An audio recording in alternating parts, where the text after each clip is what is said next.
is going on, Wolfpack Nation? Welcome to another edition of the Tuffy Talk live show. Y'all really appreciate everybody tuning in here, and hopefully everybody's enjoying it too, because you have been in for quite a treat so far, and you're in for a treat here today as we got all 5 members of the Tuffy Talk family here together once again. And I see we already have Nick and Michelle, some dedicated followers to the channel. We really appreciate y'all tuning in every single week. Nick and Michelle, you guys are awesome. If you've been here with us, you know the drill, but if you haven't, then the drill is pretty simple. Make sure to send your questions, thoughts, comments in the chat, and we will get to all of them here today. But we have a fun one today, as we got a ton to get to here today.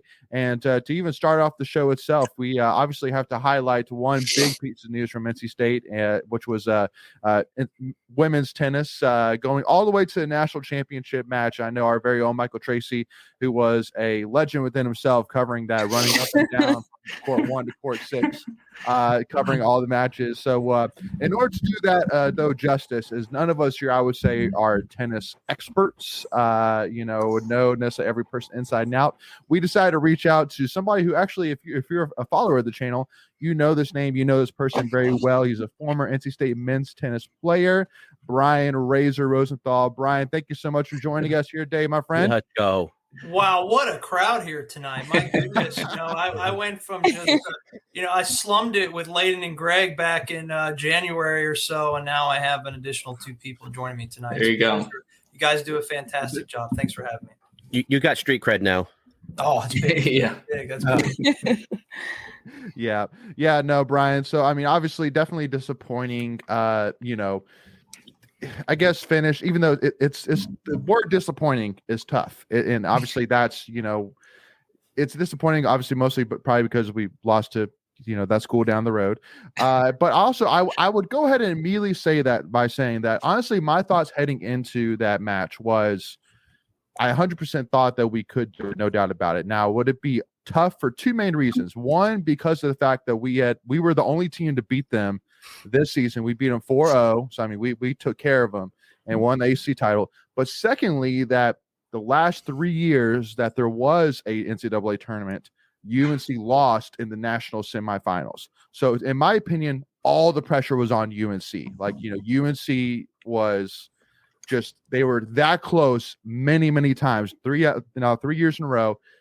And I feel like the pressure was on them. This was our first time even getting that far, even getting to the national game itself. So to me, I felt like as long as we were competitive, that to me, I mean, hats off. Great season, super proud, and we'll get them next year. But I mean, because I feel like, especially when you're building a program, you got to get there. You got to get a taste of it. And then once you have that taste of it and you know what it's like to be in that light, then from there on out, then there's not that factor of, oh my gosh, this is new territory for me. Like, no, this is business as usual. We've been here, done that. Now we just got to go get it done and win the whole thing next time. Yeah, I mean, listen, we're going to give credit to UNC. They just came up big at the right moments. I mean, we squandered, I think, 5 set points at times, and that just shows you that the tennis gods were on the Tar Heel side, but we had chances to win this match. And I tell you, I really felt comfortable going into this match up 2-0. And what I mean by that is I think we're going to take the doubles point, especially lines 1 and 3. And I'm going to bet my children's college fund that Diana is going to win on line 1. Well, one of those things transpired. So when we lost the doubles point, you bet your child's college fund. I wish I could have, but there's no women's tennis betting as far as I know. I need to check that out. But anyways, the reality is UNC did what they had to do in the doubles point, and that changed everything. I mean, you talk about a massive tilt, because in Cary, just a few weeks ago, we dominated the doubles point. If you flip that script, the confidence changes. Scoreboard watching changes when you don't convert the first sets. Like a couple of our girls had a chance to, and Alana had a chance in the second set to take out Crowley and get this to 3. A lot of opportunities there, but still, I mean, an incredible showing. I think the Final Four match against Stanford is something that should go down as one of the greatest performances in NC State tennis history. You can throw out any sport history in the Final Four. I mean, that's unbelievable. Stanford is the most winning program I think, in women's tennis history. They are. Beat them 4-zip.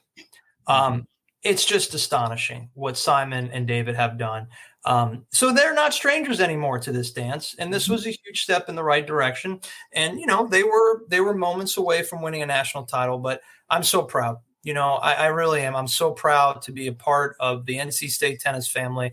And obviously we want to see our guys get there, but it's still great for me as a men's tennis player to see this on the ladies' side. Just as much gratitude for me. Yeah. Yeah, you talked about, that swing in that doubles point.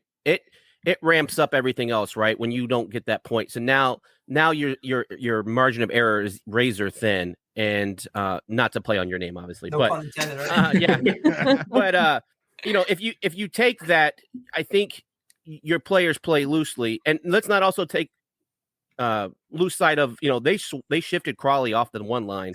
Yeah. So that was they conceded the point to Diana. So that made Smith's match that much more difficult, because if they stay the way they did in Carey, things may have played out differently. Well, it was a good move by Brian Calbas. Here's the deal: you submit your lineup to the NC2A. He has nothing to lose. If they accept it, then he made the right decision. I would have done the same thing. A lot of our NC State, faithful fans, friends, they're like, "Oh, this is BS. He can't." Well, he can do it, and it's part of the gamesmanship process of winning a team match. You give yourself the best possible chance to win. Yep. You throw away number one, and you assure yourself the better look at number two. Crowley beat Smith pretty badly in Chapel Hill. I was there to watch it. Yep. And that was the right move by Brian Calbas there. I have no problem with it, because it's going to be reviewed by somebody, right? Somebody that knows their stuff.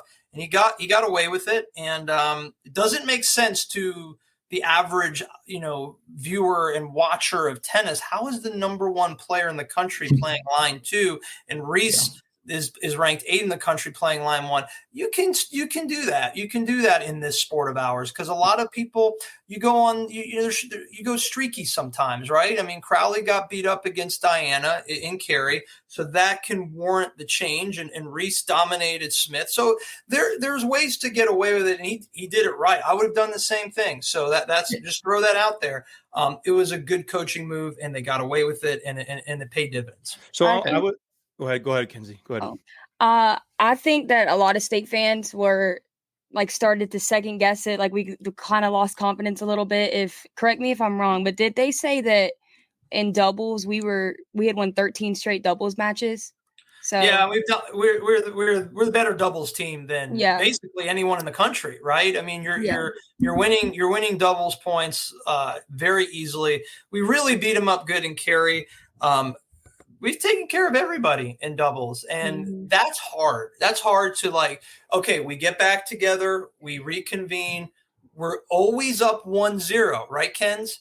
Mm-hmm. Now we're not. So up here, it changes everything, puts so much pressure on someone who's typically winning at a 60% clip. They're like, oh, crap. Okay, I got to step it up more. It's tough. You really want to win dubs when you're playing at this high competitive level. It's huge. Yeah, and I'm curious too. Did you have any matchup from the other day that was the most entertaining or interesting for you to watch, the national championship game? Because to me, when I was watching the singles, at least, you already touched on it. I thought one of the more interesting matchups was Smith versus Crowley, and I just thought, particularly, I thought Smith, and the commentators mentioned it, but her ability to seem like, okay, she's getting blown out here, and then kind of come back into it, made it interesting to me. And I was like, man, she could come back. And I think she saved her second set, if I'm not mistaken. But she did. She was down 4-5, low 40. Smith is an interesting player. She has an extremely unique body language to where you don't know if she's winning or losing. And I think that frustrates a lot of her opponents, because when you're beating up Smith and she shows no emotion, you're saying to yourself, God, why isn't she getting pissed off? I'm kicking her butt, and yet she doesn't seem like she cares at all. Smith is a very challenging player to play up here mentally, because you think she's done, and then she pulls off this unbelievable Backhand, yeah. String a backhand down the line, string of points to take Crowley. I mean, she had Crowley played an incredible point on 6-5 deuce, which was set point, game point. And that was heartbreaking to watch because Crowley played it to perfection and then just took her down the breaker. Excuse me. Megan, I think the most fascinating match was Smith versus Crowley because of their conflicting styles of play. And that second set was epic. And it was just hard to watch Smith in the breaker just kind of got too far behind. You're not going to catch up with Crowley. Crowley is one of the most consistent tennis players I've seen in a long time. Her fitness is incredible. She doesn't give you an inch. She doesn't have much body language except when she's winning. She shows great positive. She showed a lot. She showed negative body language. That's the thing. And Crowley is someone you just don't want to be on the court with. She's very frustrating. She doesn't have the game to make it in the pros. She's just not big enough, strong enough. The serve's not there to compete on the tour. In my opinion, maybe she proves me wrong. Good for her if she does. But Crowley is going to go down as one of the greatest Carolina players of all time. That's something to be proud of. Now, I do got to ask you, Brian, just to kind of, wrap this up a little bit here. One of the biggest quotes, which I, still actually have right here, is you said to me about Diana Schneider, and I quote, "She's probably a top 3 skilled college player in general college history." Yeah. Which to me, I'm like, man, that's a heck of a comment. So I want you to tell me, as being, a tennis professional like yourself, give me your reasoning behind that, because that's a heck of a take for sure. But I mean, from what I've seen, I mean, dude, she handled business. I mean, there's nobody that's even taken her to a third set, if I'm not mistaken. But later in the season, I'll give her that. But so she has 2 losses, I think, under her belt, and I'm not going to make excuses for her. But these 2 losses came at the expense of traveling, playing professional tournaments leading up to the loss to Georgia Tech and Duke. These are 2 very good players she lost to. But believe me, if there was a larger gap, I just don't see it happening that those 2 ladies from Tech and Duke win those matches. She's the greatest player, a top 3 player of all time, simply because when was the last time we saw a female tennis player play college tennis that has the credentials of making main draws in Grand Slams? It just does not happen. It doesn't happen on the men's side either. So I feel confident that I don't think her record Crowley's record is superior to Diana. If you look at the overall resume, but when we look at the player itself, Diana has to be, in our generation, my generation, your generation, last 25 years, 30 years. I mean, there was a woman, I think, at Florida that was right up there with her. I think she was playing for the Gators and still ranked top 50 to 60 in the world in the WTA tour back in the very early 90s. But different times then. I just can't think of a woman that was as good as Diana in the last 25 years in college tennis. But hey, listen, she's not perfect. She lost twice, and I think that will hurt the legacy as far as like GOAT status goes of all time. You can't lose twice in the regular season and have that be labeled a GOAT, right? Yeah. But in my eyes, watching through my lens, what I saw at Carey, she handled Crowley. It was a woman versus a girl. That's what I saw. I saw total domination. Way too big of a ball for Crowley to handle, and Crowley's the best player in the country according to the ITA ranking. So I still stick to that. Diana is one of the top 3 female players to play this game.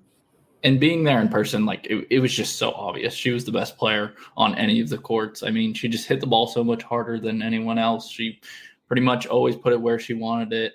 It was hard. It's hard watching 6 courts at once, but she was the only one I saw who had like multiple aces on her serves.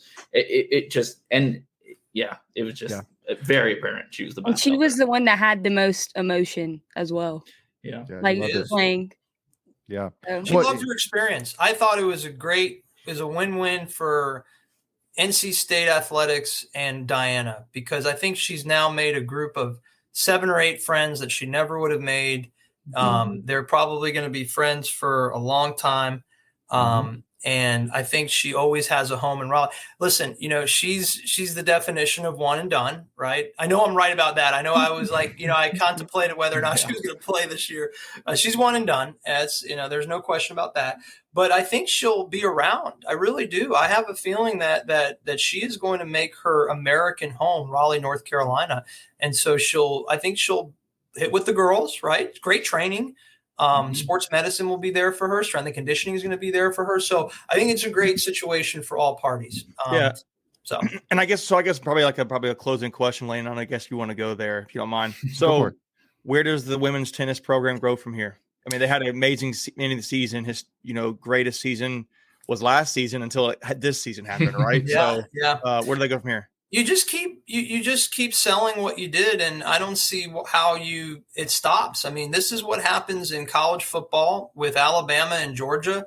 We keep getting to the NCAA championship game, the Final Four, the SEC championship, Atlanta. Don't you want to be part of this process? So Simon could sell the same thing here at NC State. We made it to the title game. We won the ACC championship, be a part of something great. We have a group of American players, European players. We had players from Asia last year that represented Indonesia. The culture is incredible. These girls are improving. So we're also, I think another selling point he has is he's got professional tennis players playing right now. He's got a couple of them on the tour. They're not making slams, but they're playing. They're there, right? And living their dream, and I think it's easy to sell that if you're Simon right now. And I don't see how it slows down. I mean, it shouldn't slow down. I mean, maybe a year or two where we lose in the Sweet 16 randomly, right? But I feel like this is going to be a train that's just going to keep on going. I love it. For me personally, I'm hoping that the fans start to embrace tennis more because winning's going to bring the fans. If you build it, they will come, right? So I think you're going to see that. I mean, I know the recent matchup. I think it was it against UNC and Carey? I think there's a decent turnout, and I probably it wasn't a humongous turnout, but relatively to tennis, it was something that we typically don't see. So I think I hope you keep seeing that build on itself. Yeah, and apologize for my dog. We can just pretend he's a wolf back there, barking at other dogs. Yeah, listen, here's the reality, and I said this, on the podcast back in January, February when I was on. It's just people just need to come out. It's a tough dynamic sometimes. The matches are sometimes played at 4 or 5 p.m. on a weekday. Not easy to get to, but it's an amazing spectacle to see this kind of level of play here at NC State, the number 2 team in the country. You don't have to pay anything. They'll pay you basically in food and beverage to come. You'll get your Chick-fil-A, you'll get whatever they're serving, to get you out on the courts. And I can't encourage it enough. We're so lucky, to have this school and the 2 other schools have such great tennis that if you love tennis, you have a lot of options here in the spring months. So get on out there, folks. Watch some college tennis because it's honestly like if you look at men's and women's tennis, the 3 schools combined, I bet you that this is the best sport of all of them. If you count all 6 teams, whether swimming and diving, track and field, all 6 teams are really good from the 3 schools. Mm-hmm. And I know that there were a lot of fans that, I didn't realize how intense tennis was. Like I was yelling at my TV yesterday. So NC State tennis is definitely one of fan and me for 100%. Yeah, it was awesome. And because of you got me into tennis this year. So I'm appreciative of that. You've made a new fan. I had a blast, a couple of matches that I was able to make it out to. And I plan on continuing to at least get to 1 or 2 a year. So from me to you, thank you. You did better than I did. It was tough for me to get out to a couple. I went out to more men's, but again, I live a little further away. You live way further than I do, so I have no excuse to make whatsoever. Yeah, I don't know what you're talking about. Greg lives miles away. So I feel terrible, but yeah, I was so happy to be a part of the ACC Championship to watch that in person. It looks like a couple of you guys were there as well. Pretty cool scene down in West Cary at the Cary Tennis Park, and I think it's the greatest moment in NC State tennis history. And so you were a part of it. You got a chance to see it. That's a big deal to win the title. 100%. Well, thank you again, Brian. Really do appreciate you coming on again. Definitely excited about tennis future, and we'll definitely make sure to have you back on to preview next season. All right. Yeah. Do you mind if I give a quick plug real quick? Please go ahead for it. Go for it. Okay. So speaking of NC State, Carolina, and Duke tennis, I've taken over a really fun league that's played primarily in Raleigh called the Raleigh Pro League. It starts on Friday, June 23rd. We have matches nearly every Friday throughout the summer at various racket and swim and country clubs throughout the Triangle. If you like tennis, please come out to one of these matches. You'll find the schedule primarily it's going to be on Facebook. We're starting an Instagram account soon, but Facebook, just search for Raleigh Pro League. Our website is probably I'm going to get rid of the website. That's the dinosaur age these days. I want everything to be on social media, like you guys do an incredible job, especially on Twitter. We're going to go the Instagram, Facebook route. Facebook, Raleigh Pro League, former Carolina, former Duke, former State, former ton of college players will be out there. So encourage you guys to come out and watch some great tennis in the summer, Friday nights here and primarily in Raleigh. Really Love cool. it. Yep. Sounds like a plan. Yeah, make sure to go check it out, folks, for sure, and support these guys and watch some amazing tennis and support one of our very own as well, and Brian Rosenthal. So thank you, Brian. Appreciate your time, and we'll talk to you soon. Thanks again. I love it. Thanks, love Brian. my time with you guys. Go Pack. Thanks for having me. Go Pack. Appreciate everything. Be good, Brian. All right, y'all. So again, just, got to wrap that up. What an exciting year for women's tennis. Excited about the future of this program for sure. But jumping right into it. So Michelle, glad to hear you'll be checking out some tennis as well. Make sure you can go check that out, folks. Jumping right into it. We would have this as a tweet of the week, but since this tweet got taken down, got to talk a little bit about Casey Morsell in his announcement to come back this season. So A little auspicious. Yeah, no, definitely was He like picked the wrong song. Well, especially because the second tweet that he liked recently was a Notre Dame men's basketball. It's like, oh no, Conspiracy theory started. What's about to flying, happen? Yeah. I think that was because he had a friend that ended up getting on the staff. Yeah, so that was just got blown up. Yeah, pretty quickly. Now I heard that he sent the wrong song into the person that was making his tape for him, and when they sent it back, he just posted it. He didn't even watch it. He didn't even listen. I was like, well, all right. Cool. He was making a statement in my Oh, it was definitely a statement. right.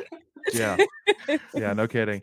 But again, so I think this is, I know that last week, see, Michelle says the song lyric shocked me. Yeah, there we go. You don't think about Casey like that. until you heard that Exactly. song. Exactly. But I You're know going to highlight that message. I mean, I'm joking. No, it I'm was. joking. I was. I'm joking. You ever see that emoji where the guy just blinks? That was me yesterday looking. I was like, okay, all right. that's good one to way know. to announce it. Right? Not the approach I would have taken. But I know last week, Mick, I know that I think you were saying that, with the announcement of Michael O'Connell's commitment that, we were done. I think that it was pretty much, it was an educated guess that Casey Morsell was going to be returning. And so now finally getting the news that he is coming back. To me, it's huge from the aspect of you had a guy who was really starting to hit his stride last year, hitting three ball. You have a guy who's going to be a leader in the locker room, a guy that a lot of the players, especially the newer players, are going to look to, in terms of being that rock, that, somebody that, has been a part of this program now for a couple of years. I mean, how much of a game changer is it to finally hear the news that Casey Morsell is coming back for his last year? I mean, for me, I did assume he was coming back. I figured it was all indications were pointing that he was. So to me, it wasn't a shock, but it just because that's the way I perceived things. But, this is a guy that I think now the way college basketball is going, and I think even college football and those kinds of things, you're going to have to start recruiting your rosters every year, right? We talked about how Keats has probably done a little bit better than other coaches have lately in the transfer portal because he's been used to that with his time at Hargrave. So the whole concept of keeping your roster every year and having to recruit your own guys, so to speak, I think it's a really, that is one of your core pieces for this team moving forward. He's one of your leaders. And if you didn't have him, hypothetically, that would be brutal for State. So having him, especially with his ability to shoot the ball with, having DJ Burns there, it's a big deal. I mean, Casey shot last season was shot almost 47%. That's nuts. And averaged 11.8 points, 4.4 rebounds a game, almost an assist assist per game. And I'm just kind of looking back to when he transferred in here, like his stats weren't that great. Like I think he had, if I remember correctly, he played at UVA the first 2 years and he was averaging something like looking at 4 points. Like less than 7 points a game, yeah. It was 4 points a game, and I think like half an assist, like an assist every 2 games, and 1 rebound and a half every game. And I'm trying to look at his field goal percentage. His best year was actually pretty good. His was when he shot in his last year at UVA, he was almost 40%. But like I said, he didn't have many attempts, right? He only averaged 4 points. So Yeah. Now you got a guy who's really proven himself in NC State system.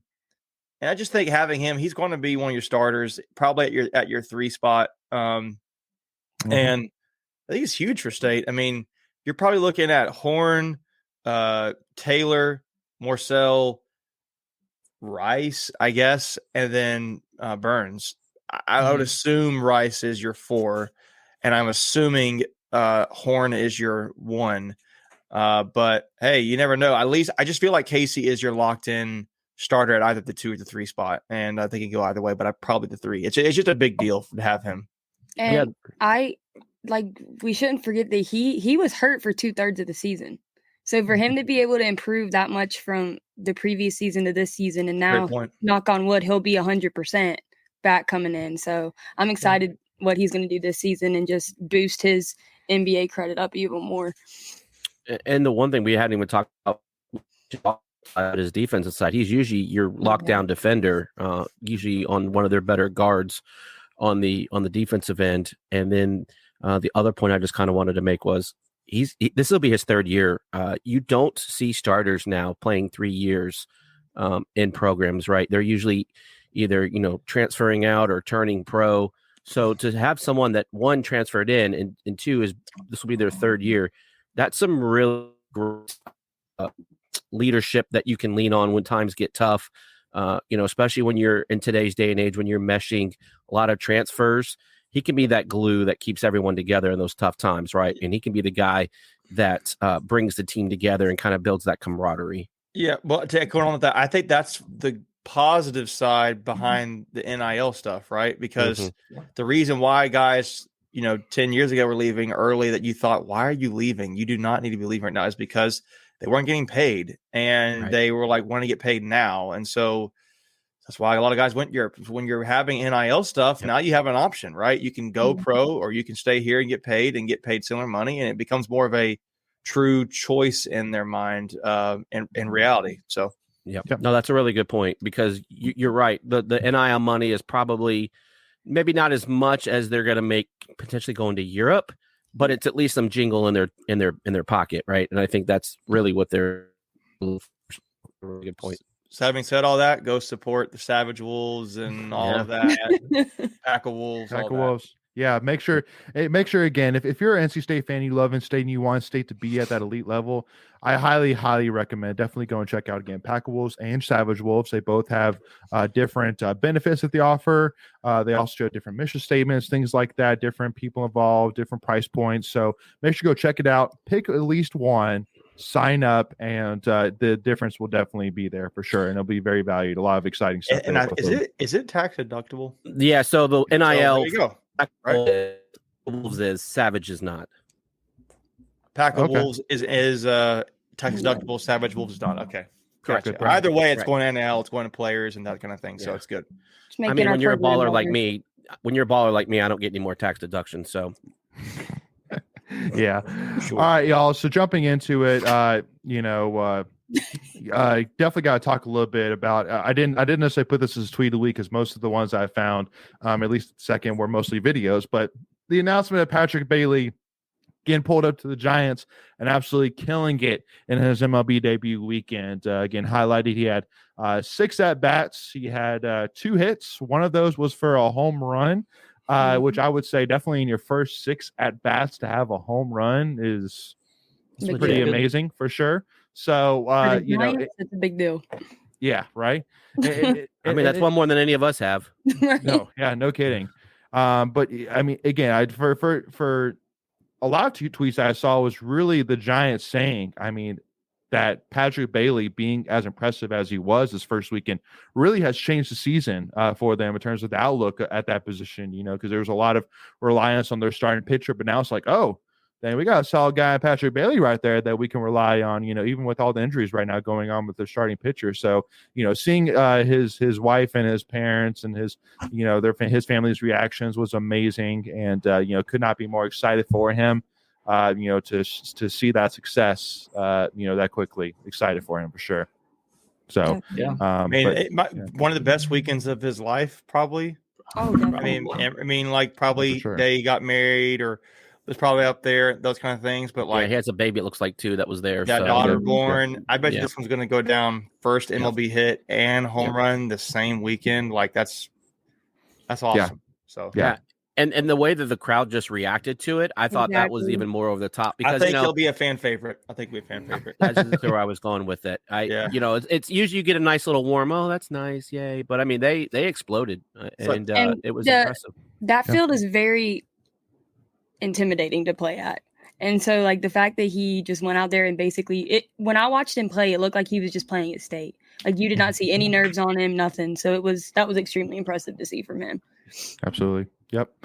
So again, excited for it, and I mean too excited for NC State as well. You know, again, I know we've been talking about the big recruiting angles NC State has, and you were talking about how you have established guys like Trey Turner, Carlos Rodon, but you also have guys like Kisner that was in there. But now you got Patrick Bailey, who I mean, to me, it's just like, man, like congrats to Avon, congrats to all these guys. I mean, they've done an amazing job of developing and finding that talent for sure. So, but that leads right into it that we got to jump on over to Tweets of the Week and talk some more baseball here, more of NC State wise. So with that being said, here we go.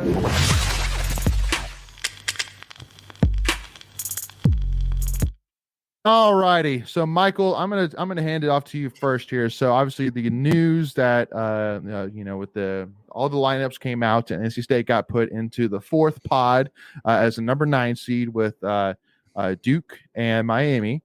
And remind me, is Duke or Miami the 4 seed? Miami. Miami's the 4 seed. Miami's the 4 seed. Duke's a 5. Yeah. Okay. Duke's a 5. Yep. So meaning that Miami basically will be able to pick which game that they want to care about. And basically, and so, and I honestly too, I think it's awesome that. And it's kind of amazing that both the games that we're playing are 7 p.m. games. So, I mean, the fans are going to be there. It's going to be awesome. Yeah. But, I mean, tell me about your reactions to the seating. I mean, to me, it's a great setup. Yeah. I think it worked out about as well as we could have hoped. Going into the fifth series, there was a chance we don't even make the tournament. And now you're the 9 seed. And you avoid Wake in pool play, you avoid Virginia, you avoid Clemson, who's the hottest team in the country right now, and even BC, who I think is still top 25. Yeah. So, I mean, Miami and Duke, they're both solid. Obviously, they're the 4 and the 5 right in the middle of the pack there towards the top. But, I mean, and I think it was the best draw we could have gotten. And like you said, the 7 p.m. games are great. They know the state fans will show up, so they put them at the 7 p.m. slot. Oh, yeah. So, the only thing could have been better if we were playing like Wednesday, Thursday instead of Tuesday, Thursday. But I actually like Tuesday, Thursday better. Give a little break. Yeah. It sets up better for your weekend pitching, right? So that's true. And you have, I just think the way our rotation is, I think it's better to be the earlier games and instead of the later wings. One thing I'll add too is State played against Miami in a series early this year and won that series. They won. No. Or sorry, they lost Miami. I'm looking at it wrong. I'm looking at it from Miami's website. That's right. Sorry. Yeah. So but they barely. So Miami won the first game 9-8. Yep. Then won 8-1. And then State won the last 12-2. game 14-4 is what I'm saying. 14-4. I think it was 10. Okay. Yeah. Sorry, I forgot about that. But yeah. So I mean, it kind of gives you some context there. It sounds like it's a pretty. Maybe an even matchup, at least it was then. So we'll see what happens. But I liked it. I don't really know a lot, honestly, about the baseball teams as much this year to really have an opinion other than I know Wake's really good. And Virginia historically really good. I saw Miami and I was like, Miami has historically been really good. But I don't know where they are this year. I mean, 4 seed's good. So. I mean, and just to kind of go over the rules real quick, as Michelle asked here, is it double elimination? So just to kind of quickly go over. So basically each pool has a top seed. So if you're a top 4 seed, basically what happens that within each pod, the 3 teams play each other, right? So if one team goes 2-0, beats both of the other teams in the pod, then they advance to the semifinals. But the beautiful thing is that if all teams go 1-1, the highest seed automatically advances. So that's why being a top 4 seed is such a big deal, because basically Miami gets to basically just benefit the doubt if that happens. Basically, whoever wins between State and Duke, that's the game that Miami's going to put their big guns out for, because all they have to do is win that game, they automatically advance. So they don't even care about that other game. So that's basically how it works. And then from there, just the Pool A plays the winner of Pool D, and then B and C, and then the winners playing championship. But the biggest thing, y'all, which I gotta say, I mean, I think Wake Forest is definitely. I mean, if you're a betting man, like Wake Forest is a pretty heavy favorite. I mean, their pitching's unbelievable. I mean, their batting is very, very good. I wouldn't say as good as pitching, because pitching is just elite for them, but really, really good. But to me, I don't know how people can do predictions, because to me, I'm like, listen, I've seen enough ACC baseball tournaments to know it's who the heck knows. Like it is a coin toss, my friend. You have no clue. Give me Virginia Tech and Georgia Tech. Pretty much. I mean, pretty much. Yeah, it could be. You never know. Well, the problem with the ACC is they're so stacked. Both Miami and Duke are ranked. Well, now we talked about this before. Baseball has like 15 polls, and so depends on which one you subscribe to. But Miami is anywhere from 9 to 11, 12, and then Duke is anywhere from 20 to 24. So we have 2 ranked teams in our bracket, and it's not going to be easy. And now we haven't played Duke at all this year, so we don't know what kind of we're playing getting them in Durham too, just for record. So there'll be a lot of State and Duke fans there. Yeah, I don't think Duke I get it. has as many fans, but I mean, you're right. It is their backyard. I would be willing to bet that State has more fans than Duke. I would agree with that, but just something to think about. Yeah, for sure. But it will be interesting to see who we throw out on Tuesday. We kind of were talking about this on our private Discord, and because at this point it's every game is a must. You in my opinion, you have to win the tournament. We don't want to put it back in the hands of a committee. No. Two wins, you've got a legitimate stake at it, but we saw how that played out for us last year. And depending on who, like right now, D1 baseball has State in the bracket as the last in. So you definitely don't want to go 0-2, and then you kill all doubts about that. But this could very well come down to a State versus Notre Dame scenario of who gets in the tournament. But we did take 2 out of 3 against Notre Dame, so maybe that plays into it. In our favor, yeah. But I was just doing some stats today for a team that was 3 games under 500 in the league. We were a plus 14 run differential. So I think we pointed that out earlier this season. It's like it's just been some bad luck with a plus 14 run differential. You would expect to be at 500 or maybe one game above 500. It's like a little amount of careless errors turns the whole game around, and that's how it's been for every loss we've had. Yeah, I didn't do the numbers on 1-run games, but I don't think it's very good. No, it's not. Around our 7th inning. I'll do it while we're talking. Do 1 and 2-run games. I would be willing to bet we're under 500 in those scenarios. But just looking, I did a bunch of stats today with baseball since I was out sick at work, so I had nothing better to do. Our pitching is top 5 in most categories in the ACC. It's sneaky good. It's sneaky good. Yeah. I don't know if this is going to be a tweet. We have some of the players of the conference players of the year and all that. I don't know. No. Okay. So Dom Fritton was all ACC freshman team. So, he was one of those guys that was a catalyst. And then, you had Sam come in late in the year, pull up, in his starting, and he had some nice outings. And Logan Whitaker was I think he was pitcher of the week last week. So we have the ability. What's really hurt us is our batting is the lower half of the conference, and then our fielding is what has been our Achilles heel. So if you can clean those up, look, you got a chance. Baseball's an interesting sport where you only need 1. As long as you don't give up any. So go ahead. With the way the ACC tournament is formatted, which is they're basically just 1 game series, which the reason they play 3-game series over the course of the season is because that gives a better representation. The better team is going to win 2 out of 3. But with the way it's set up and 1 game against each team, like anything can happen. And I think that's why you've seen Avon have success in the postseason like he has, especially in the ACC tournament, not winning one, but getting to the finals a bunch because it's 1 game series each, and anything can happen. Yeah, it's all about matchups. And so speaking of matchups, it will be like we were just talking. I would think maybe Baker Nelson tomorrow. But Well, and that was going to be my point, was that I think honestly, you got to spend in my opinion, I think you got to go all out on Duke and Miami games, and then like just spend every guy. Like I don't even care who you have. I don't care if you're starting Rio Britton against Wake Forest if we make it that far. Like at the end of the day, just like you said, Greg, we have to win these 2 games. Like we can't, try and stay conservative to try and save some guys. Like no, we got to win these 2 games first and foremost. Now, if we make it to Wake Forest, I think you just play the odds. See who you have and just see if it goes your way. But even if we do save somebody, I mean, let's be real. If we do, if Wake Forest does make it through, which I would say that they do, even if we play our best guy, that's definitely no guaranteed win. That's not even, I mean, that's Wake Forest is going to be a tough beat no matter who you put out there. So it's like, just go ahead and go all out, get Duke and Miami wins, and then just hope for the best, in my opinion. So so I will say I'm pretty sure Wake lost at least once to Pitt this year, if my memory serves me, and I don't know what they did against Notre Dame. So, but like Michael was saying, it's a 1-game elimination essentially, or 1 game. You just have a day where a pitcher goes out and is dominant.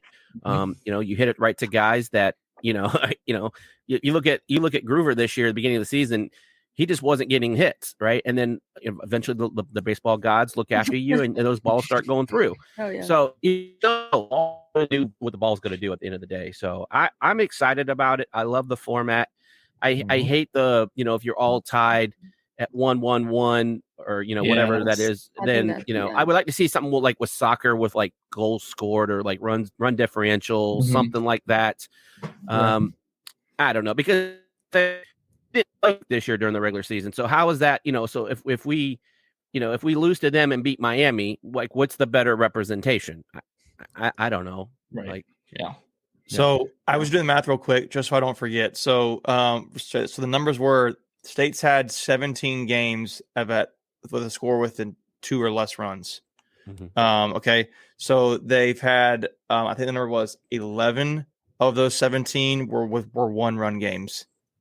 And they have won 10 games that are less than 2 runs. So they've won 10 out of 17 of those 2-run games. That's better than I thought. Yeah, better than I thought. That's way better than I thought. And that's 17 out of 52. They played 52 games total, so 17-52. That's about a third of the games have been 2-run games at most.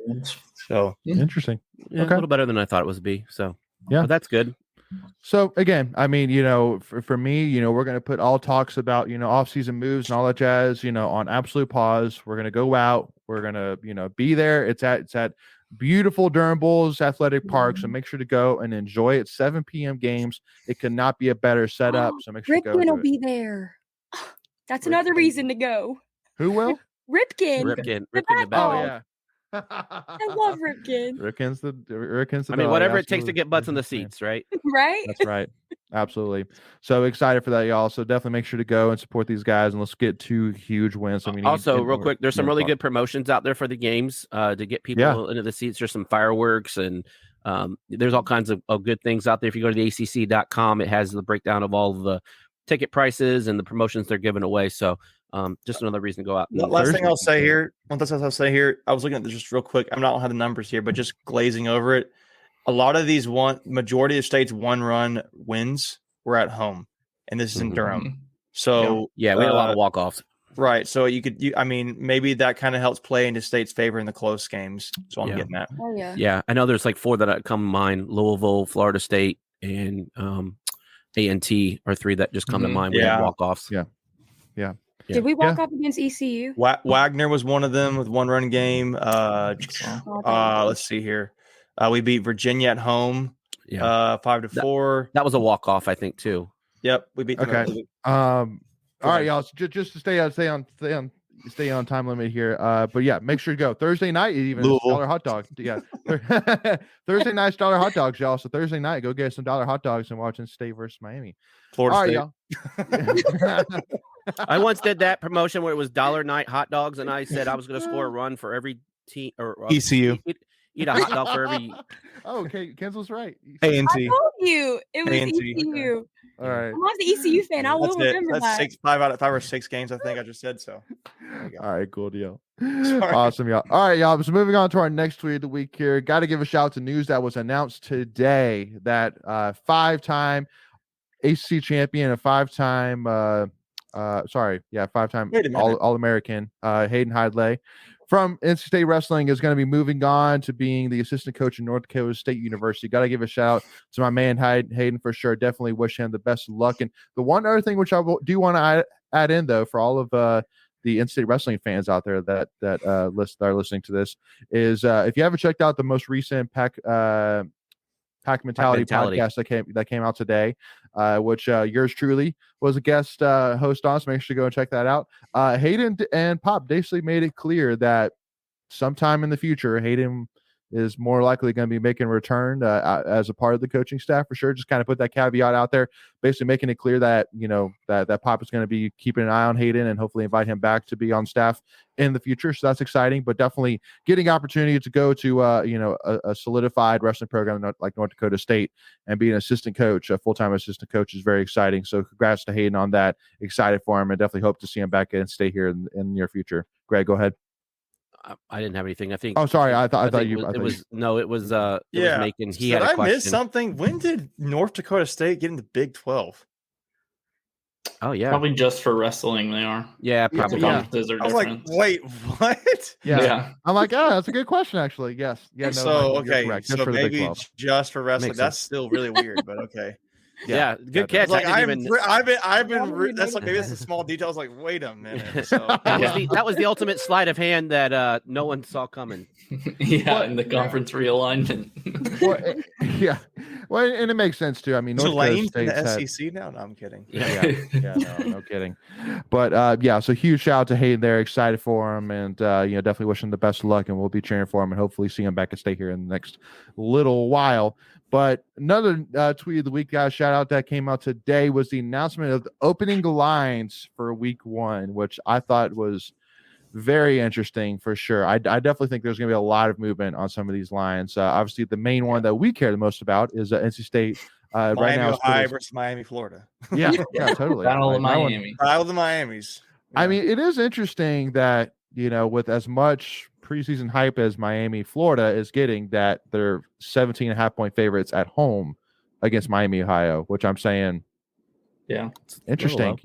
Which either that's a slight at Hard Rock Stadium, or that's a slight at maybe Miami is not as big as the preseason hype is telling that they are. Just 2 cents. Speaking But of yeah. football, does anybody know what tomorrow is? 100 days. My wife's 100 birthday. days. Your wife's birthday's tomorrow? Oh, Yep. man. Mine's Take Wednesday. that. Oh. Yeah. No, but yes. So Lindsay's really birthday, 100 first days. of all, is most 100 important, days, and 100 days. then also be 100 so days to the excited. start of college football. I'm so ready to see the scoreboard.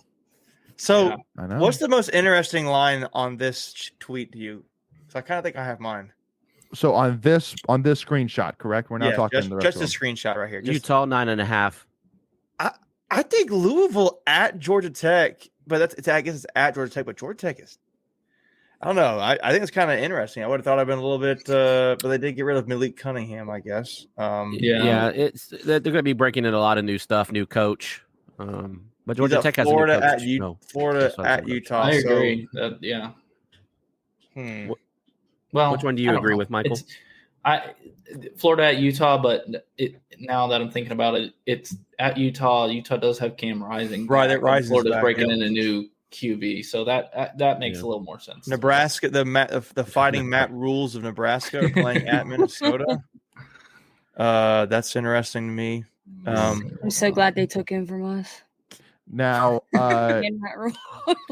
now the one which did That's stand all out for big sure, also which was on the second page of these tweets, was UNC is a 1.5-point favorite over South Carolina in Charlotte, which so basically almost a pick'em game between the two. I Which, think that's which I think I would have South Carolina as a slight favorite, just because I I think feel 3 like or 4 points. South Carolina is what I would say. I would say too, just because of the fact that to me, it's the same exact Their conversation you and I had 2 years ago, making, which is that UNC lost Josh Downs, who was the guy for UNC's offense besides the quarterback for the last 2 years. And you're going to have a lot of question marks beside that. Well, I think on the South Carolina side, there's a lot more momentum. I mean, again, South Carolina ended the season at a much higher level than obviously UNC did, losing 4 straight games. So, just Is Spencer Rattler still their QB? Is he back? Yes, he is. One more year. Yeah. So, but I'm just mad I got to go to freaking UConn in on Thursday now. I was really. You just have to, right? You're held against your will, right? Well, yeah. Yeah. I got to keep the streak alive. So that's true. That's no true. streaking allowed, Greg. No, that's true too. That's another Yeah, great we don't want point. that. But no, they. I'm assuming it'll probably be a 7:30 game. They haven't announced the time, but it'll probably be 7:30 or 8. Yeah, I would imagine. Are you guys like surprised by 16? Are you pleasantly surprised? Like we should be higher? What are your thoughts on that? I think that's good for where we're breaking in, a new quarterback, new offense. I think that's probably right where it needs to be. We talked on the Discord. UConn is an up and coming program. This is a team that I think they were like 27, 30-point underdogs to us last year. Yeah. Something crazy. I don't know if that was the exact number, but it was a lot. Yep. Things flip. That's a small stadium. I think I looked at it. It's only about 40,000, I think, for the thing. So I don't know how many fans are going to have with it now, it being on a Thursday. So all those things obviously take part into figuring out the spread. But I think it's a good number. Yeah. Okay. Now I did want to give, because remind me, Kins and Greg, you guys weren't on the show last week, right? Thanks for bringing that up. Nope, I wasn't. Okay. No, and not rubbing in your face, but just, no, buddy, you're good. Just because I did want to ask, because I did message you in the Discord, Greg, and ask what were your thoughts on my current ACC head coaching ranking. I want to get your thoughts. So tell me, I mean, what was y'all's thoughts on it? Who was what the heck? No, I'm kidding. Thanks for bringing that. I just want to spend 2 minutes on this. I was just curious. I don't Tell him, Greg. Yeah, Tell him, Greg. I think Dorn's higher than Narduzzi, and I know they've got an ACC championship. So I could see where you did that. Doesn't will Clausen have an ACC championship as well? They won the they didn't win. They win though, right? They win. They lost to Pitt. Yes. Yeah. Okay. So that was the Pitt game. Okay. Mm-hmm. I don't know. I think Jeff Brom is really high for not even having played in a game yet. But that also included what he did at Purdue, which again, I mean, he made it to the conference championship game last year. I get that, but he hasn't done anything with you with Louisville, right? So hold on. So you think because he hasn't coached at Louisville yet, he should be like bottom of this ranking? No, I don't think he should be bottom. I think Dino's better. I think Dino's done a lot with what little bit of talent he's had. Got 10 wins too. Yeah. Okay. But I don't think Dave Clawson should be 2. Brent Key, he's the new coach at Georgia Tech. I'm with Ken's on that. I don't think he should Doran be and Narduzzi are ahead of Clausen for sure. Exactly. Yeah. I put Dave. So here's my way of looking at coaching, right? I'm looking at obviously there's wins a factor, but then I think what are you doing are you maximizing what you got? Yeah, I think Brown's too high. I mean, if I'm but Brown should be 14. But no, I think he should be 7 or 8. One thing I kind of have a hard time with is, and I guess because everybody else stinks, but like Mike Norvell has had one good season, and we're already at 6. Yeah, I think he's high. Like he might have a good season this upcoming year, but like, I know, but it's just like.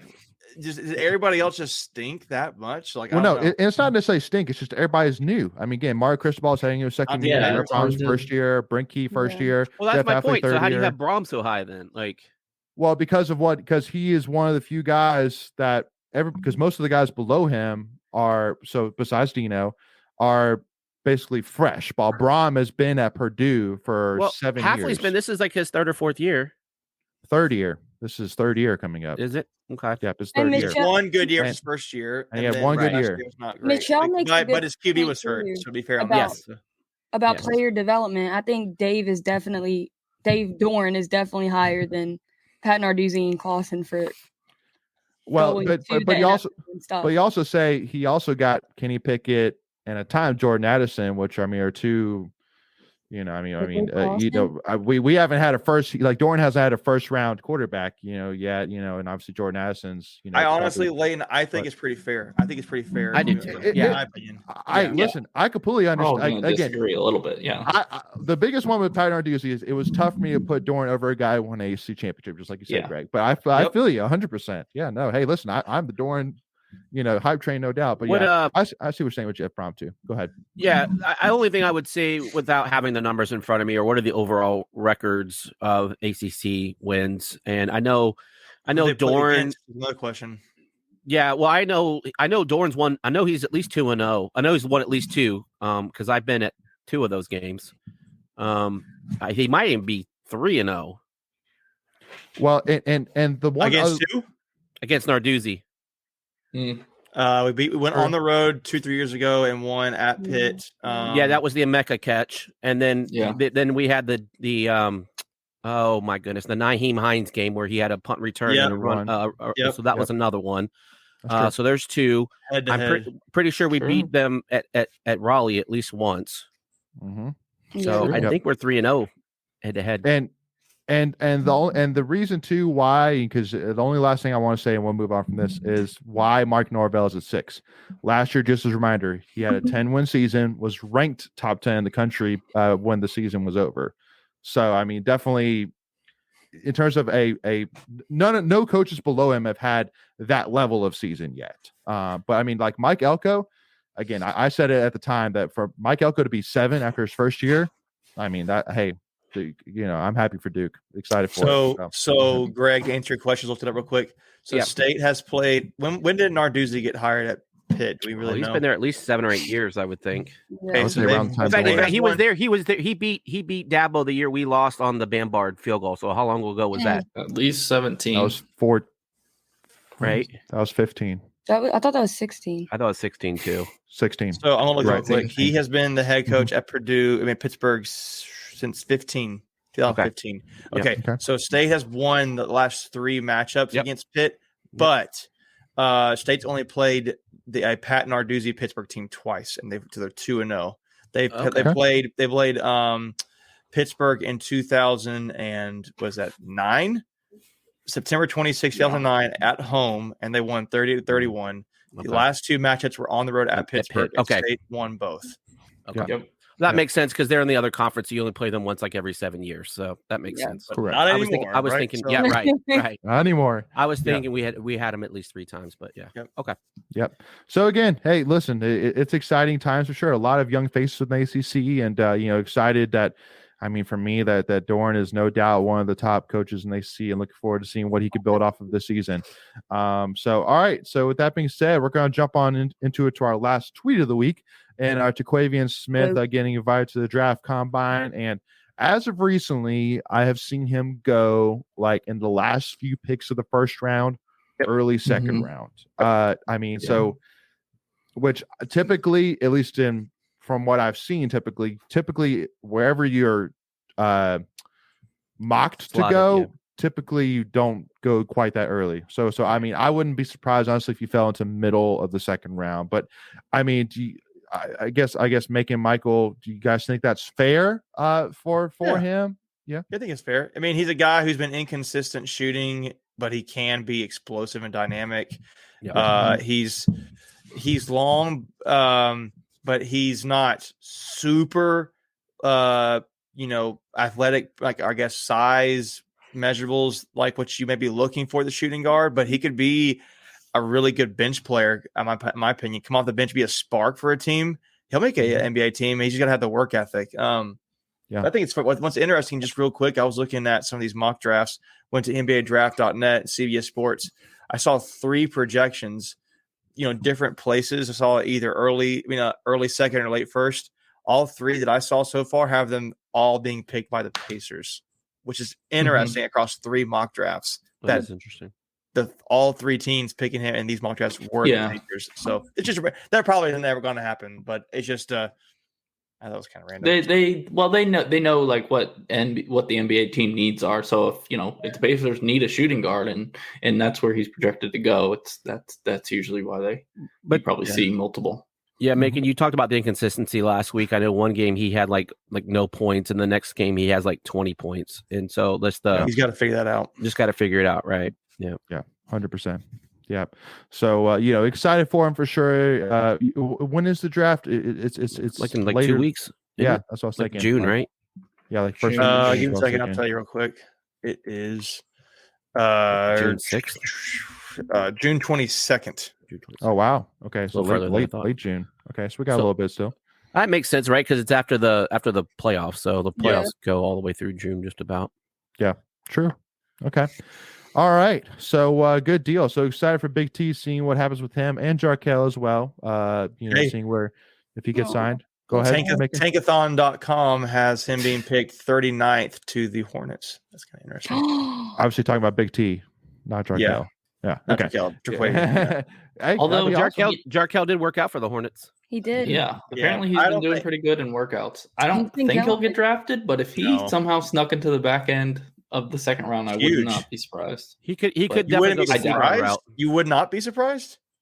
Like from what I've been reading on his workouts, NBA teams have been impressed. I mean, like extremely impressed. Because maybe it's because is it because of how he's performing, or his more like his maturity? Or I would say his maturity. Yeah, right?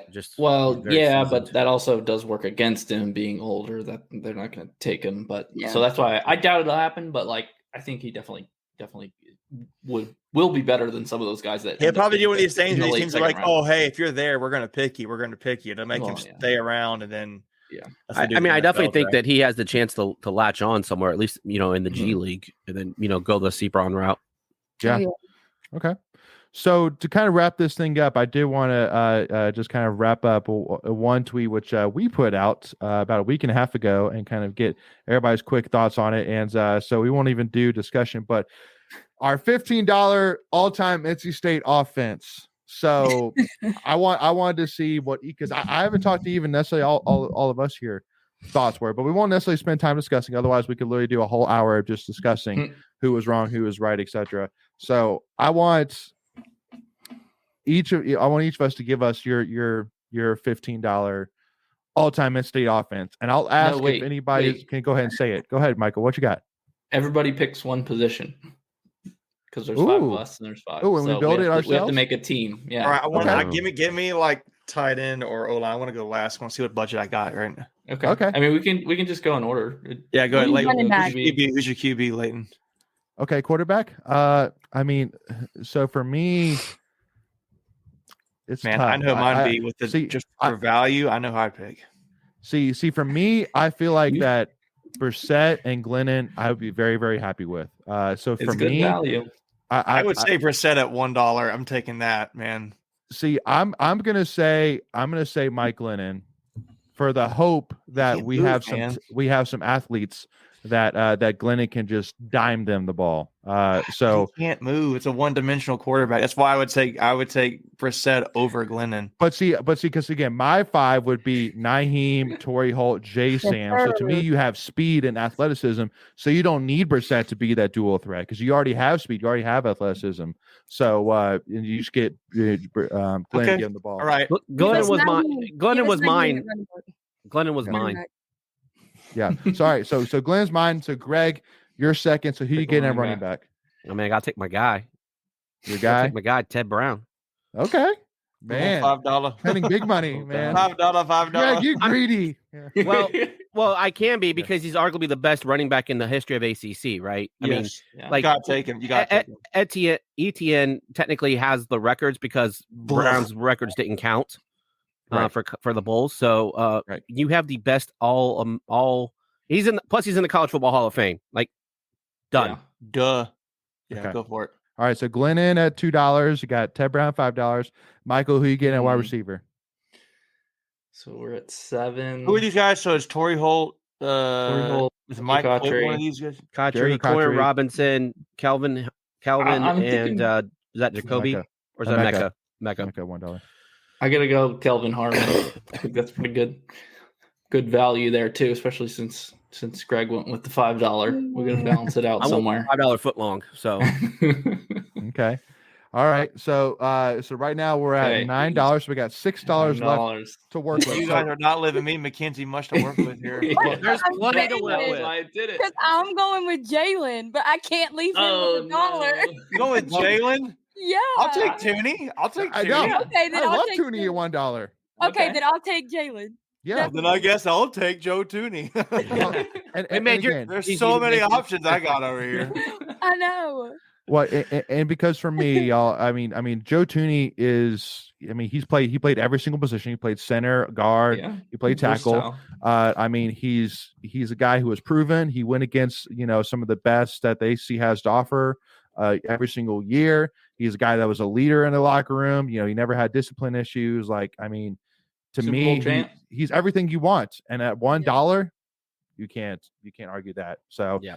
only one which you could think of, for me is, I mean, Icky. I mean, course. just because of the athleticism is just off the charts. But yeah, I just feel like that there's Ran out of money.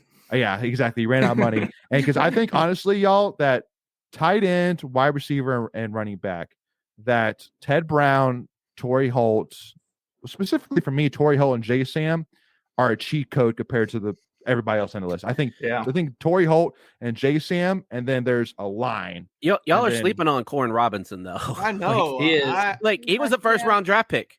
Yeah, but Here's dude, Torrey my Holt, team man. right now. So I'm Yeah. going. Is he? Sorry, in the picture I can't tell. Is he he's $3? $3. Yeah, he's the correct. $3. So I would Jericho go Coxey's $4. Jacoby, Ted Brown, Corin Robinson, Jalen Samuel, and probably what does that put me at? 10, 3, with 14, and then and Joe Tooney. That'd be my I team. like that. I'd go Brissett, Ted I Brown, like your Corin team. Robinson, Jalen Samuels, and a bunch of Joe Tooneys. That'd be my I like that Fighting team. Joe Toonies, right? That's Yeah. a good team. That would Yeah. be my team. I'd roll with that, and I'd kick the other teams' butt. Yeah, so mine ended up being Glennon, Ted Brown, Corin Robinson, Corey Angeline, and Bradbury. Carrie Angeline. I'm going to take Phillip Rivers, Ted Brown. Basically, you're going in debt, is yeah. what you're saying. Take a loan out. Take a loan, yeah. Put it on credit card. Max out your credit Jalen card. Samuels, Jim Richter. I'm going to take that team right there. Okay. That's the $25 team. Mine was Jacoby, Naheem, Emezi, Jalen, and Ick. See, that's You not look even at the- $15 though. So you just said I don't even care. I'm just gonna pick who I want. Yeah. Rivers, But- Brown. And I think Naheem was still at $1. Honestly. Well, and again, y'all. I mean, to be honest, like I know that when Michael created, the top 5 list, he wasn't even in the top 5. Actually, we had Matt Days as honorable mention, but we knew that Naheem was going to be a guy that every state fan would be like, "Where's Naheem?" So we put him on this list. But yeah, for me, Torrey Holt and Jay Sam. I mean, Jay Sam's a cheat code. Like he is nothing like anybody on that tight ends list. I will say to Greg's point, if I could, I would take my second option would be Angelon because he is an offensive weapon. Yeah. There now he's not the running back tight end receiver guy, but he's a red zone threat in my opinion. Yeah. Well, and I mean, you can't sleep on George Bryan either. I mean, that guy No, was Bryan was the consistent as man. could be, dude. Like he would catch everything, everything you put at him, he would catch. So, but yeah, The just interesting. Go ahead. I'm sorry. well, I was just gonna say, but I mean, like just Jay Sam. I mean, that dude was a tight end. He's all-time leader of catches, in a career. I mean, he's a running back. He's a kickoff guy. He's a guy who will heckle the heck out of the opposite team and get in their head. So Give me the Brennan Armstrong, Michael Allen, Keon the same team. That's the one I want. Right now. The point I was going to make real quick, other than the tight end position, you're going to have a college football Hall of Famer at each of those positions. yeah, that's a good point. Mm-hmm. That's a good point. So, yeah. So again, just wanted to kind of wrap up. That's what since we put that out, saying, "Hey, what's everybody else?" We'll talk about it next week too, right, Lane? Well, no, now we're good because now Everybody's here. we're we have everybody on here. So, so we're set now. But all right, y'all. Well, first of all, again, thank you all so much for tuning in for the Tuffy Talk Live show. Really appreciate all the support, everybody joining us here, and hopefully everybody enjoyed that conversation. If you did, make sure again hit that like button, do us that huge favor. We'd really appreciate that. And then also too, if you didn't check out last week's episodes with NC State gymnastics and the announcement of Chloe Negretti, Emily Shepard, and Alex Ortega coming back, the triple threat themselves, and why gymnastics is going to be the team to keep your eye on for next season, make sure to go do that first and foremost, and stay tuned as we got some exciting stuff coming out this week as well. And also make sure, again, if you haven't already, hit that subscribe button, hit that notification bell so you don't miss out on any of our in-state content. And then also give us a follow, Tuffy Talk Now on Twitter and Instagram. Anybody else have anything to say before we rock on out of here? Nope. Let's go, y'all. Show up, All right. show up at the baseball ACC tournament, guys. That's Yes. right. Yeah, support these Pack it guys. out. Let's go 2-0 this week, and then see what Fates has to hold for us. The rest I'll of say it. if we advance, I'm coming down. So Of course you are. I wouldn't expect anything less. Greg. yeah. we got to advance. Though. Exactly. Shocker. All right, y'all. Thank y'all so much for tuning in. Let's go 2-0 this week, and we'll see y'all soon. Let's Go go. Pack, baby.